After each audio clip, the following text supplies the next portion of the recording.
Hi everyone, Jai Hind and welcome to the platform of Study IQ IS in English. My name is Bhavar Singh Surya, makes India 115th course and qualified civil services in 2012. And I welcome you on the platform. Now in this session, we'll be talking about the red alert in the Northeast. Now, why this had been there, it is because of the monsoon. And ultimately, we have seen that when it comes to the monsoon, it has wreaked havoc in the parts of India last year as well. And this is because of the localized intense rainfall that has increased because of the climate change. And we have seen lots of loss of property as well as lives when it comes to Uttarakhand and Himachal Pradesh last year because of the monsoon system. Now, this time when it comes to the monsoon, it had halted for a brief period of time. Again, the monsoon is, it is estimated that it will reach Mumbai, but at the same time, the monsoon has already reached the northeast region. And over here, there had been severe, rainfall systems that have converged over the northeast India, which have triggered the unprecedented regional red alerts. Now, over 24 hours, the stations which are located in East Khasi Hills, they have recorded the historical, rainfall totals, which have completely overwhelmed the local hydrology and the natural drainage structures in the region as well. Now, the next thing is about the geological vulnerability because when it comes to the intense downpour instantly, they have destabilized the highly weathered slopes and that have initiated the mass weathering.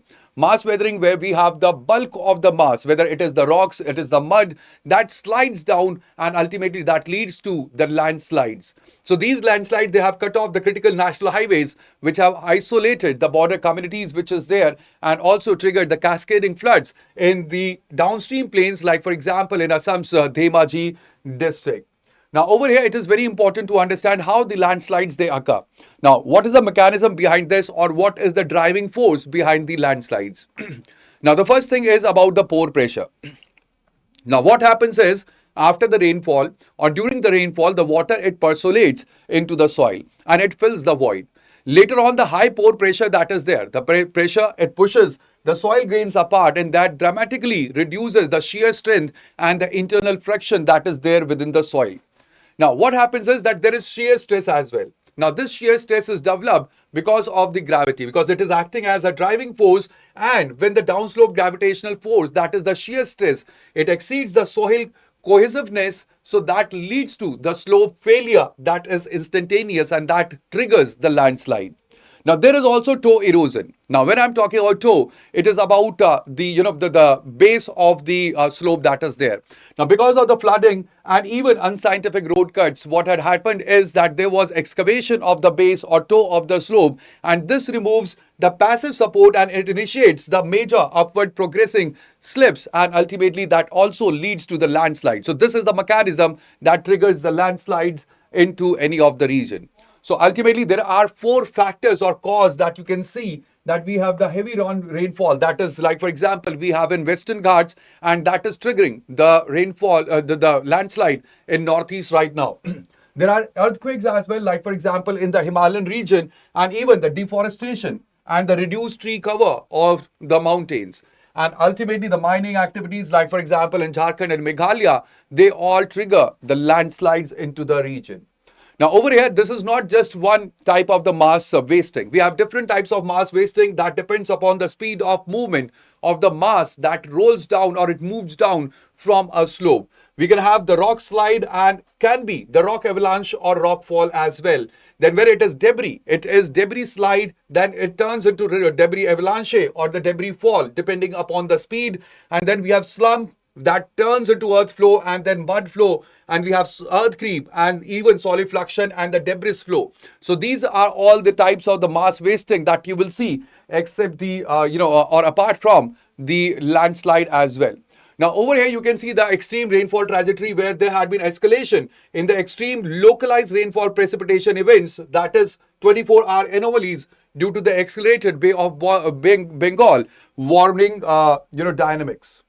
Now, over here, it is very important that when it comes to the Northeast, it is located in a region where it is basically a part of tectonic instability.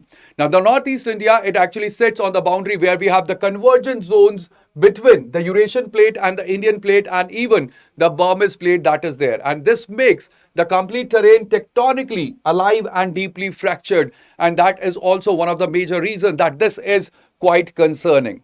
Now, unlike the older or the stable places, like for example, we have Western Ghats, these hills actually consist of the weak and unconsolidated sedimentary rocks like shales and the sandstones which are found, and these are highly prone to shear failure during the sudden rain burst in the region. Now, over here, you can see that we have different, fault lines or the thrust lines which are there. There is main continental thrust, MCT. We have MBT as well, that is main boundary thrust line. Then we have over here Naga thrust. We have Haflong, Disang thrust line that is also into the region. Then we have over here, you can see Dauki fault. We have different fault lines, and thereby this complete region is quite tectonically active as well, where you can see we have Tapu thrust, we have Chin Hills, we have volcanic lines which moves towards the Myanmar, and the complete region is quite tectonically active, and that is again a major concern when it comes to the northeast region. Now over here, because of the landslide, what has happened is that the static highway that connects the state capital to Dauki, that is a critical international border post and tourism center as well, that has been completely blocked by the landslides, and the heavy erosion, it leaves the engineers facing multi-day restructuring challenges to open up the national highway. There is also the hills. They are facing right now the erosion, but at the same time, the runoff collects instantly into the downstream region. Now, when it comes to the residents, so there are over 14,000 residents which had been affected in the North Assam's Dhemaji and Lakhimpur as the river breaches the embankments because of the heavy rainfall or the downpour that signals immediate displacement challenges for these people which are located in the region. Also, when it comes to the anomaly, you can see that there had been 526, that is 526.5 millimeters of the rainfall that was there in 24 hours on Sunday, that is 21st June 2026. And here, the Mawson Ram have recorded this extreme rainfall volume. Now, Mawson Ram is the wettest place on the earth, followed by Cherrapunji. So, Cherrapunji was also very close, following at 470.4 millimeter. Now, this concentrated volumes represent incredible mass of the water that is hitting the fragile sedimentary rocks or the sedimentary clay that is located into the region. Ultimately, it is liquefying the topsoil and causing the severe and the high velocity mud flows across the national highway networks as well. And thereby, this is a challenge. Now, when it comes to the complete regions which had been affected, you can see that it is Meghalaya Hills in Sohra and Dauki where landslides or the landslips have happened, and there is the saturated soil pore pressure that is the major trigger force, and National Highway 6 and the tourist highways, they had been blocked. Then when it comes to Dhemaji and Lakhimpur, they are in Assam plains. There is the risk of the riverine flooding because of the siltation and accelerated runoff, and the villages had been inundated and relief camps had been already built. Then comes the Manipur and the Dima Hasao, that is the hills region where the slopes cut have collapsed, and there had been unscientific highway excavation that has led to the disaster, and there is the rail and road connectivity that had been blocked because of this particular reason.